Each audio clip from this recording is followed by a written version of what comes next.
دیگر موضوعات کی طرح بڑی اہمیت کا حامل ہے اور وہ آپ تک تشہیر کے ذریعے پہنچ چکا ہے، اور وہ ہے خاندانی استحکام میں زوجین کا کردار۔ یاد رکھیں، کسی بھی معاشرے کی بنیادی اکائی وہ خاندان ہوتا ہے۔ اگر ایک خاندان سنور جائے، یا یوں کہیں کہ ہر خاندان سنور جائے، تو پورا معاشرہ سنور جاتا ہے۔ اور اگر خاندان میں بگاڑ پیدا ہو جائے تو سارا معاشرہ بے روی کا شکار ہو جاتا ہے۔ اس لیے ضروری سمجھا گیا کہ ہمارے ہاں پاکستان کی سرزمین پر چونکہ تعلیم نہیں ہے، کچھ دین سے بھی دوری ہے، زوج یعنی شوہر وہ نہیں جانتا کہ اس کے فرائض کیا ہے، اور زوجہ بیوی بھی کما حق کو نہیں جانتی کہ اس کے فرائض کیا ہے، اور ہر دو اپنے حق کا مطالبہ کرتا ہے۔ بیوی کا کلیم یہ ہے کہ میرا حق ادا نہیں ہوا، میرا حق ادا کیا جائے، شوہر بھی یہی کہتا ہے کہ میرا حق ادا کیا جائے۔ حالانکہ شریعت نے حق بھی رکھے ہیں، حقوق بھی رکھے ہیں، تو فرائض بھی رکھے ہیں۔ اگر یاد رکھیں کہ شریعت، دین، اللہ اور اللہ کا رسول وہ حق کے مطالبے سے زیادہ اپنی فرض کی ادائیگی پہ زور دیتا ہے،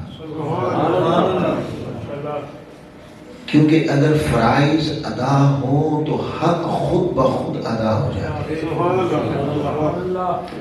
اسی سے جھگڑا پیدا ہوتا ہے۔ لہذا آج کا موضوع اس لیے رکھا گیا ہے کہ پاکستان میں صرف آپ ایک 2025 میں صرف پاکستان کی ایک ڈویژن فیصلہ کا اسے دیکھیں، 2025 میں اس ایک ڈویژن میں جو طلاق کی ریشو ریکارڈ کی گئی وہ 40,000 طلاقیں ہوئی۔ صرف لاعلمی بھی ہے اس میں، اور اپنے فرائض کی ادائیگی نہیں ہے۔ اس رشتے کی قدر و منزلت کو نہیں سمجھا گیا، اس کی فضیلت اور عظمت کو نہیں سمجھا گیا۔ تو آئیے ہم اپنے موضوع کا آغاز میں اسی طرح کر رہا ہوں جس طرح ہمارا موضوع ترتیب میں خاندانی استحکام میں زوجین کا کردار۔ تو سب سے پہلے خاندان سمجھتے ہیں۔ یاد رکھ لیں، خاندان کا تصور قرآن مجید میں اللہ رب العزت نے خود دیا ہے۔ میں نے آپ کے سامنے سورہ النساء کی آیت نمبر 1 اللہ کی توفیق اور آقا علیہ السلام کے نالین پاک کے تصدق سے تلاوت کی۔ اس میں اللہ پاک نے ارشاد فرمایا، یا ایھا الناس، اے انسانوں، اتقوا ربکم، اپنے رب سے ڈرو۔ کس رب سے؟ الذی خلقکم من نفس واحدہ، اس رب سے جس نے تمہیں ایک نفس، ایک جان سے پیدا کیا، یعنی حضرت سیدنا آدم علیہ السلام سے۔ یہاں مراد حضرت آدم علیہ السلام ہے۔ پھر فرمایا وَخَلَقَ مِنْهَا زَوْجَهَا، اور پھر اس ایک جان سے اس نے تمہارا جوڑا اس میں سے پیدا کیا، اس کی زوجہ کو پیدا کیا، یعنی حضرت حوا کو پیدا کیا۔ جب حضرت حوا کو پیدا کیا تو اللہ پاک نے ان دونوں کا خود نکاح پڑھایا۔ جب ایک مرد اور ایک عورت کا نکاح ہوتا ہے تو یہاں سے خاندان کی بنیاد پڑ جاتی ہے۔ سب سے پہلے اللہ پاک نے خاندان بنایا۔ پھر فرمایا وَبَثَّ مِنْهُمَا رِجَالًا كَثِيرًا وَنِسَاءً، پھر ان دونوں سے یعنی حضرت آدم اور حضرت حوا، یعنی ان میاں بیوی سے، زوجین سے، پھر اس نے کثرت کے ساتھ مردوں کو اور کثرت کے ساتھ عورتوں کو پھیلا دیا۔ تو یہاں اس آیہ مبارکہ میں خاندان کا تصور رہتا ہے۔ اسی طرح سورہ الحجرات کی آیت نمبر 13 میں اللہ رب العزت نے خاندان کا تصور دیتے ہوئے فرمایا یا ایھا الناس، اسی طرح اے لوگوں انا خلقناکم من ذکر و انثی، کہ بے شک ہم نے تمہیں ایک مرد اور ایک عورت سے پیدا کیا۔ یعنی خاندان اس وقت تشکیل پاتا ہے جب ایک مرد اور ایک عورت کا نکاح۔ پھر فرمایا وَجَعَلْنَاكُمْ شُعُوبًا وَقَبَائِلَ لِتَعَارَفُوا، پھر ہم نے تمہارے خاندان اور قبیلے بنا دیے۔ کیوں بنائے؟ اس لیے نہیں کہ ایک قبیلے والا دوسرے قبیلے والے کو حقارت کی نگاہ سے دیکھے، خود کو افضل جانے، ایک ذات والا دوسری ذات والے کو نیچا جانے، نیچ جانے، اس لیے نہیں۔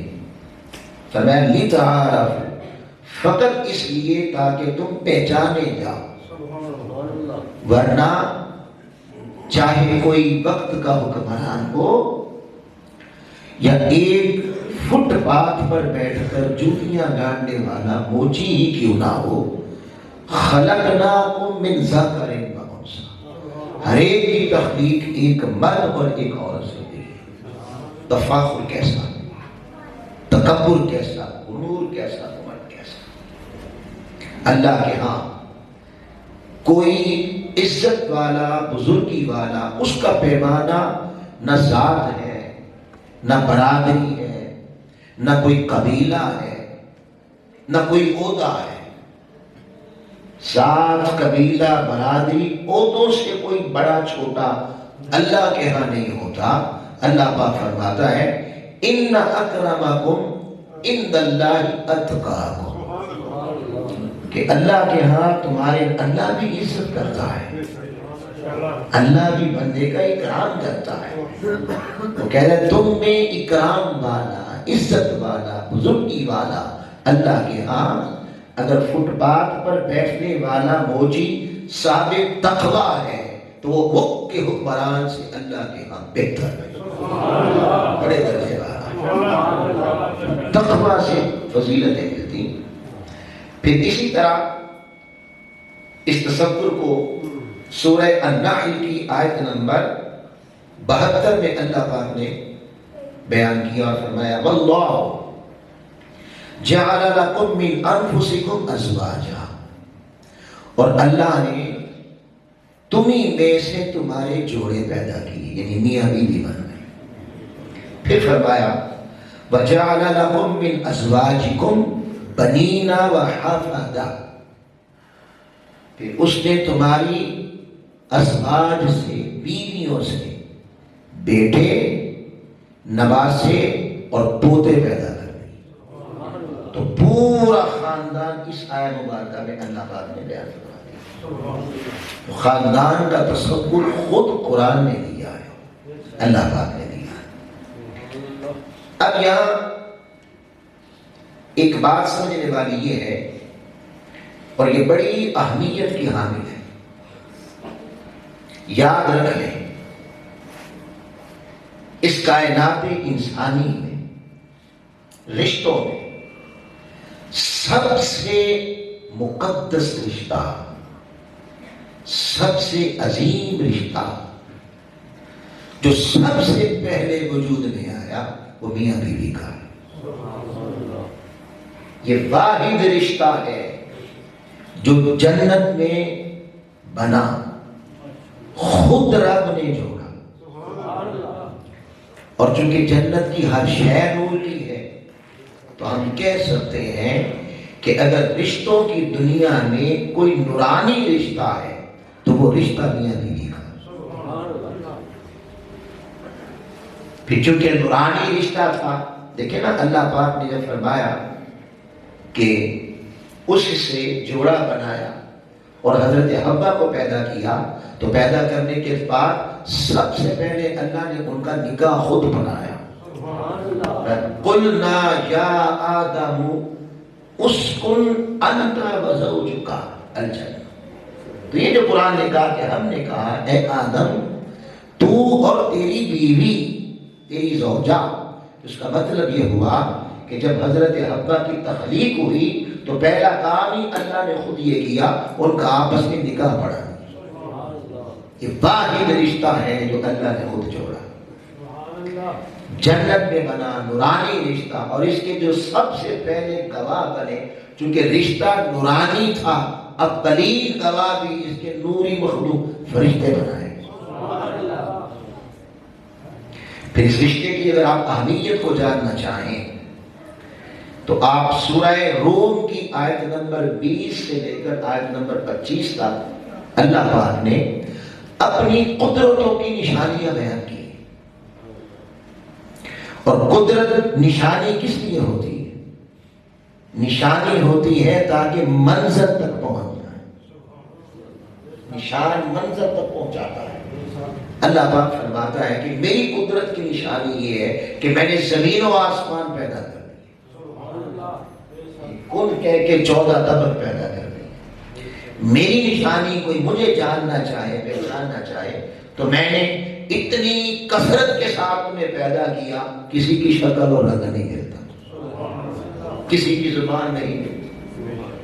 زمین و آسمان کا آنا، رات اور دن کی آنے جانے میں بھی میری پہچان اور نشانی ہے۔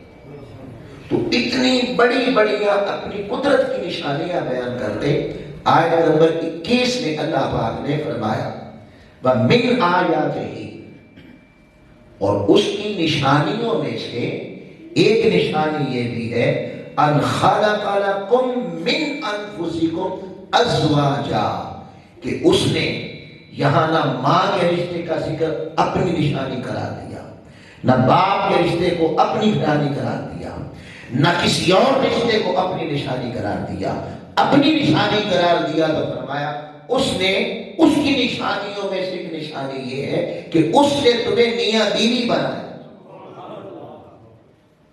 تمہارے زوج بنائے، میاں بیوی بنایا۔ یہ اس کی نشانیوں میں سے ہے۔ اندازہ کریں کہ کتنا عظیم رشتہ ہے، مگر افسوس، سخت افسوس، اس سرزمین پاکستان پر سب سے زیادہ جس رشتے کی تسلیل کی جاتی ہے وہ یہ رشتہ۔ نہ مرد اپنے فرائض جانتا ہے، نہ عورت اپنے فرائض جانتی ہے۔ جب وہ میاں بیوی زمین پہ آئے، یعنی الزوجین کا رشتہ بنا جنت میں، اللہ نے جوڑا۔ وہ میاں بیوی پھر جب زمین فانی ہے، جنت باقی ہے، جنت نور کی ہے، زمین فنا ہونے والی ہے۔ پھر وہ جب یہاں آئے تو ان دونوں کے ہاں پہ اللہ پاک نے جو اولاد کا سلیقہ بنایا، طریقہ بنایا، وہ ایک تولد میں ایک لڑکی اور ایک لڑکا پیدا ہوتے تھے۔ اس دنیا میں، دنیا فانی میں آ کر جب پہلا تولد ہوا حضرت آدم و حوا کے ہاں، تو ایک لڑکی اور ایک لڑکا پیدا ہوئے، تو 5 رشتے یہاں وجود میں آئے۔ ماں کا رشتہ، باپ کا رشتہ، بیٹی کا رشتہ، بیٹے کا رشتہ، اور آپس میں بہن بھائی کا رشتہ۔ پھر جب اگلا تولد ہوا تو 2 رشتے اور وجود میں آئے، بھائی کا بھائی سے رشتہ اور بہن کا بہن سے رشتہ۔ پھر علی ھذا القیاس جو آگے تولد ہوتے رہے اور کثرت سے مرد عورت پیدا ہوتے رہے، تو پھر اگلے رشتے وجود میں آتے رہے۔ کوئی چچا بن گیا، کوئی تایا بن گیا، کوئی خالہ بن گئی، کوئی پھوپھی بن گئی، کوئی ماموں بن گیا۔ پھر جتنے رشتے ہیں اس دنیا فانی میں وجود میں۔ قرآن کہتا ہے کل من علیہا فان، ہر شے فنا ہوگی. تو جب عمل فنا گزرے گا، دنیا فنا ہوگی، تو جتنے دنیا میں رشتے بنے تھے وہ بھی ساتھ فنا ہو گئے، وہ بھی سارے فنا ہو جائیں گے. جنت میں پلٹ کے پھر یہی رشتہ ہے جو جنت میں بنا تھا. وہاں نہ کوئی ماں ہوگی، نہ کوئی باپ ہوگا، نہ کوئی بیٹی، نہ بیٹا، نہ بھائی، نہ بہن، نہ چچا، نہ ماما. ایک ہی رشتہ رہ جائے گا، میاں بیوی کا رشتہ. یہ وہ رشتہ ہے کہ جب جڑے گا یہاں، چونکہ وہاں جوڑا گیا تھا، رب نے جوڑا تھا، نورانی تھا، تو یہاں جو رشتہ جڑا، یہ رشتہ قبر کی دیوار تک اکٹھا جاتا ہے اور پلٹ کے جنت میں بھی یہی رشتہ جائے. لہذا ہم کہہ سکتے ہیں کہ رشتوں کی دنیا میں عظیم، مقدس، نورانی اور باقی رشتہ وہ صرف ایک رشتہ ہے، وہ میاں بیوی کا ہے. مگر آپ یہ دیکھیں جو اللہ والے لوگ ہوتے ہیں نا، اللہ کا خوف رکھنے والی بیوی ہو، اللہ کا خوف رکھنے والا مرد ہو، شوہر ہو، تو صرف اس بات کا حیا کرتے ہیں، اس بات کا کہ یہ رشتہ چونکہ رب نے خود جوڑا تھا، جو میرے اللہ نے جوڑا ہے، میں کچھ ہو جائے اسے قبر کی دیوار تک کبھی ٹوٹنے نہیں دوں گا. وہ اسے بھی بہتری سمجھتے ہیں کہ اللہ نے جوڑا اور میں توڑ دوں اپنی خواہش پہ، چھوٹے سے مسئلے پہ اپنے نفس کی خواہش پوری کروں، جو رب نے جوڑا ہے اسے توڑ دوں. پھر وہ ہر تکلیف برداشت کرتا ہے اور برداشت کرتی ہے، مگر جو اللہ نے جوڑا ہے اس کا حیا کرتے ہوئے کہ میرے رب نے جوڑا ہے، جو رب نے جوڑا ہے میں ٹوٹنے نہیں دوں گا. اسی پر بھی اللہ کے درجات بلند بنا دیتا. اگلی بات استحکام. یعنی مستحکم خاندان کون سا ہوتا ہے؟ انسانی معاشرے میں عام طور پہ، ہمارے معاشرے میں بھی سمجھا جاتا ہے کہ جس کا بڑا کاروبار ہو، بڑا بینک بیلنس ہو، بڑے مرتبے، بڑی کوٹھیاں، بڑی جگیریں اس نے اکٹھی کر لی، ایک دکان بنائی تو دوسرا پھر ایک شہر سے دوسرے شہر، ایک ملک سے دوسرے ملک میں اس کا کاروبار منتقل ہو گیا، بڑا امیر ہو گیا، تو کہتے ہیں کہ یہ بڑا مستحکم خاندان ہے. ہمارے ہاں یہ سمجھا جاتا ہے. لیکن یاد رکھ لیں، اللہ اور اس کے رسول کے ہاں اور دین کے ہاں استحکام اس کا نام نہیں ہے کہ آپ کے پاس کاروبار بڑا اچھا آ گیا، آپ مربوں کے مالک ہو جائیں. اس کو اللہ کے ہاں استحکام نہیں ہے. اللہ رب العزت نے اس تصور کو بیان کیا کہ ہر دور میں ایسے لوگ ہوتے ہیں، کثرت ان لوگوں کی ہوتی ہے جو سمجھتے ہیں پیسے میں استحکام ہے، عزت ہے، جاہ و منصب میں عزت ہے، استحکام ہے، مربوں کے مالک ہو جائے تو استحکام ہے،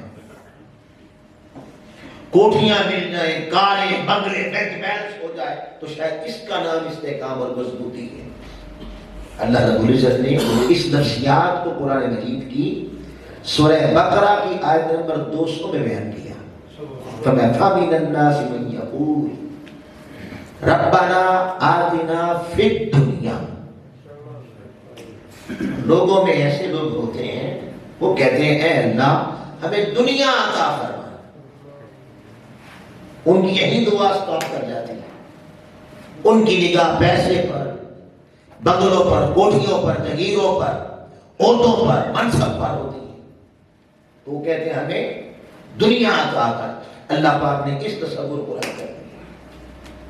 پھر فرمایا وَمِنْهُمْ مَنْ يَقُولُ، اور انہی دنیا مانگنے والوں میں کچھ ایسے بھی ہوتے ہیں وہ کہتے ہیں ربنا آتینا فی الدنیا حسنہ، کہ مولا دنیا میں تو شر بھی ہے، دنیا میں خیر بھی ہے، تو ہمیں دنیا خالی نہ دے بلکہ دنیا کے اندر جو حسنہ اور خیر ہے وہ ہماری جھولی میں ڈال.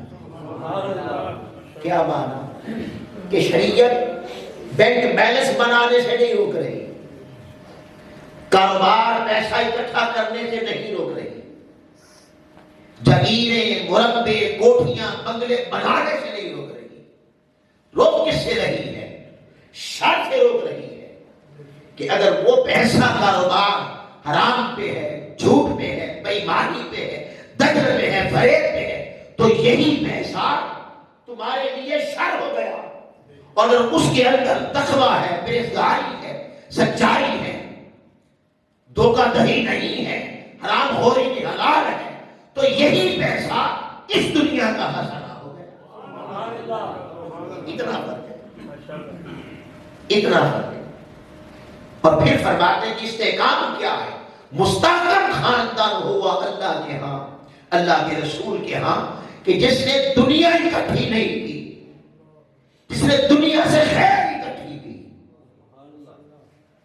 اپنے جو اس کو 70 سال ملے، کسی کو 60 سال، کسی کو 50 سال، کسی کو 90، جتنے بھی سال زندگی کے ملے، اس کا فوکس، اس کی توجہ صرف اس بات پہ رہی کہ میں دنیا کی شر سے بچتا رہوں اور خود بھی دنیا کی حسنہ اکٹھی کروں اور اپنی اولادوں اور نسلوں کو بھی دنیا کی حسنہ اکٹھی کرنے پر تربیت کر جاؤں۔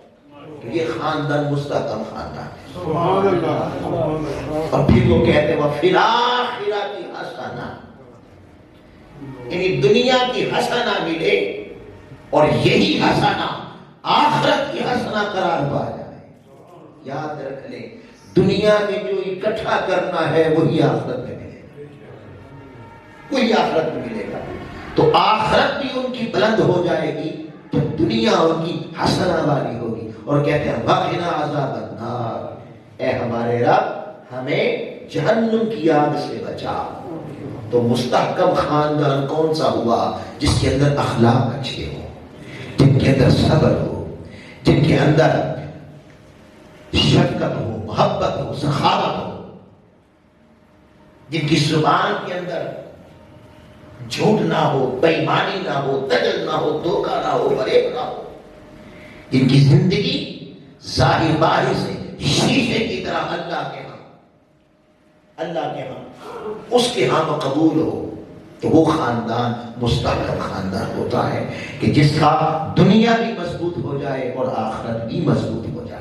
اگر خالی دنیا ملی اور اس دنیا کے حصول نے قبر بھی جہنم بنا دی اور آخرت نے بھی ذلت دی اور جہنم کا ایندھن بنا دیا، تو لوگ کہتے ہیں کہ ہمیں دنیا دے، سمجھتے ہیں یہ استحکام ہے۔ اللہ پاک کہتا ہے نہیں، یہ استحکام نہیں ہے، یہ نادان لوگ ہیں، انہوں نے تھوڑی چیز کو سب کچھ سمجھ لیا ہے۔ تو استحکام سے مراد کیا ہوا؟ کہ ایسا خاندان جس کی تربیت اس نہج پہ ہو کہ دنیا میں بھی ان کی جھولی خیر سے بھری جائے، وہ دنیا میں بھی سچائی پر جیے، حق پہ جیے، اظہار و قربانی پہ جیے، اور اپنے اندر صبر پیدا کریں اور اپنے اندر اللہ کی رضا اور تقویٰ پیدا کریں۔ دیکھیں نا، اللہ پاک نے جب رشتے کو بیان کرنا چاہا تو کیا فرمایا؟ یا ایھا الناس، رشتہ بعد میں بیان کیا، میں اتقوا، اللہ سے ڈرو۔ وہ خاندان مستحکم نہیں ہو سکتا جس خاندان میں تقوی نہیں ہے۔